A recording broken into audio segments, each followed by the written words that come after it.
നമ്മളെ സംബന്ധിച്ചിടത്തോളം ഈ ഓരോ കഥാപാത്രവും ഡിഫറെൻ്റാണ്. ഇപ്പോൾ പോലീസുകാരനാണ്, ഇപ്പം ഞാൻ ചെയ്തിട്ടുള്ള ഒരു മെമ്മറീസിലെ പോലീസുകാരനായിരിക്കില്ല ഫയർമാൻ്റെ പോലീസുകാരൻ. പോലീസാണ് അയാളുടെ ജോലി എന്നുള്ളതിൽ കവിഞ്ഞ് ഒരു ബന്ധവും ആ കഥാപാത്രങ്ങളിൽ ഉണ്ടാവില്ല.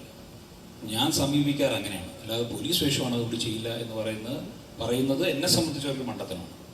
ഓരോ പോലീസ് കഥാപാത്രത്തിനും താത്വിക അവലോകനം എന്ന് പറഞ്ഞൊരു പോലീസ് ഒരു ക്യാരക്ടറുണ്ട്, ഫയർമാനിലൊരു പോലീസ് ക്യാരക്ടറുണ്ട്, മെമ്മറീസിലൊരു പോലീസ് ക്യാരക്ടറുണ്ട്, ഒപ്പത്തിലൊരു പോലീസ് ക്യാരക്ടറുണ്ട്, പറഞ്ഞു കഴിഞ്ഞാൽ ഒരുപാട് പോലീസ് ക്യാരക്ടറുണ്ട്. പക്ഷേ ഈ ഓരോ പോലീസ് കഥാപാത്രത്തിനും ആ കഥാപാത്രത്തിൻ്റെ സ്വഭാവം വെച്ചിട്ട് വ്യത്യസ്തത ഉണ്ടാവും. അവർ വളർന്നു വരുന്ന രീതി, ജീവിത സാഹചര്യങ്ങൾ, കഥയിലെ സാഹചര്യങ്ങൾ, കഥയിൽ അത് പ്ലേസ് ചെയ്യുന്ന രീതി, ഇത് മാത്രമേ ഞാൻ നോക്കുന്നുള്ളൂ പോലീസ് ക്യാരക്ടറിനെ സംബന്ധിച്ചുള്ളൂ. പിന്നെ ആസ് ഫാർ ആസ് ഏതൊരു സിനിമയിലോ അല്ലെങ്കിൽ ഒരു സീരിയലിലോ അല്ലെങ്കിൽ ഷോർട്ട് ഫിലിമിലോ റീൽസിലോ നാടകത്തിലോ സ്റ്റേജ് പ്രോഗ്രാമിലോ വിളിക്കുമ്പോഴും നമ്മൾ നോക്കുന്നത് നമ്മുടെ കഥാപാത്രത്തിന് എന്തെങ്കിലും ചെയ്യാനുണ്ടോ എന്നുള്ളതാണ്. അതർ ദാൻ പാസിംഗ് ഷോട്ട്, അത് ഒരു പാസിംഗ് ഷോട്ടിൽ പോലും വിസ്മയം തീർത്തിട്ടുള്ള നടന്മാരുണ്ട്, ആ ബോഡി ലാംഗ്വേജ് ഉണ്ട്. അപ്പോൾ ഒരു നടനെ സംബന്ധിച്ചിടത്തോളം നമ്മൾ കിട്ടുന്ന കഥാപാത്രം എങ്ങനെ നമ്മുടെ സിഗ്നേച്ചർ ഉണ്ടാക്കുക എന്നുള്ളതാണ്. അല്ലാതെ കഥാപാത്രത്തിൻ്റെ വലിപ്പച്ചെറുപ്പത്തിൽ ഒരു കാര്യമില്ല.